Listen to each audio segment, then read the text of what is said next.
Singapore, two key words were conspicuous by their absence from the joint statement signed by US President Donald Trump and North Korean leader Kim Jong-un after their high-profile, soundbite-rich summit in Singapore. Washington has long said it wants to see the complete, verifiable and irreversible denuclearization (CVID) of the nuclear-armed, ballistic missile-equipped North. Each of the words is significant, with the US wanting to ensure Pyongyang allows in inspectors to ensure that it fulfills its promises, and that it does not rebuild any weapons it gives up. Key denuclearization issues were glossed over in the document that the two leaders signed in Singapore. Photo, AFP/Saul Loeb. Only on Monday, Secretary of State Mike Pompeo said the US had been fooled before, with presidents signing agreements only to find the North Koreans did not promise what they said. The V matters, he told reporters less than 24 hours before the two leaders put pen to paper. We will set up a system to verify. It is only that we pursued. That is what has been missed before. But the V word did not appear anywhere in the joint statement signed by the two men, and nor did another of Washington's key demands, for irreversible denuclearization. Instead, the North committed to work toward complete denuclearization of the Korean peninsula. The phrase is a diplomatic euphemism that is open to wide interpretation on both sides. Pyongyang has in the past demanded the withdrawal of US troops from the south, and said it will give up its weapons when all other nuclear powers do the same. Koo Kab-woo, professor at the University of North Korean Studies in Seoul, told AFP, "I think they couldn't reach an agreement on COVID in the end, namely V and I'. For verification, the US probably demanded to have access to anywhere at any time and the North declined.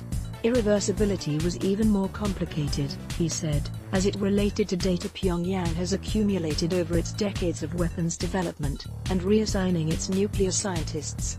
That's the core of the I, and it seems they failed to reach an agreement on that," he said.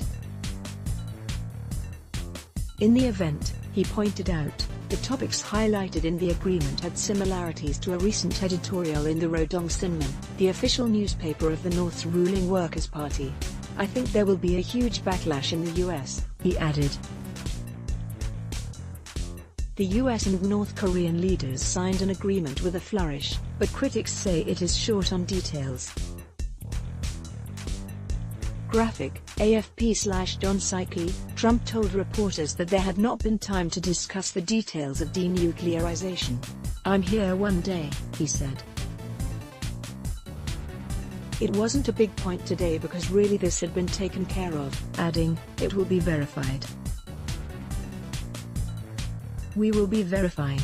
Baby steps to summit was a marked contrast from the tensions of last year, when the two men traded personal insults and threats of war, and proponents of engagement argue that as long as negotiations continue, the risk of a devastating conflict are reduced.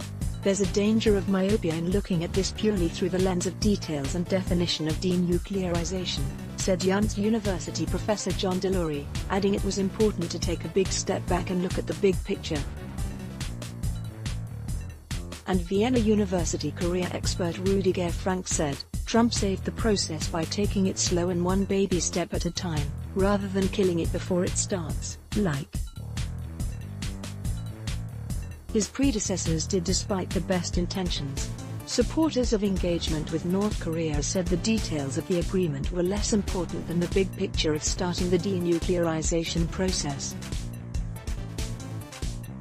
Photo, AFP/Saul Loeb, but others pointed out the North had made similar promises in the past, and in some cases had gone much further. In 1993, after talks in New York, the US and North Korea agreed to the principles of peace and security in a nuclear-free Korean peninsula. In that statement, Pyongyang agreed to suspend its withdrawal from the Nuclear Non-Proliferation Treaty. North Korea committed to nothing that it hasn't done so for 25 years, MIT Associate Professor of Political Science Vipin Narang told AFP. So far, there is no reason to believe this summit produced anything more concrete than that on the disarmament front. And in 2005, just a year before its first nuclear test, the North went much further, agreeing to abandoning all nuclear weapons and existing nuclear programs. A year later it carried out its first nuclear test. It has since detonated 5 more, each of them more powerful than the last, and developed missiles capable of reaching anywhere in the mainland US. Non-proliferation expert Jeffrey Lewis tweeted, "North Korea is still not offering to disarm.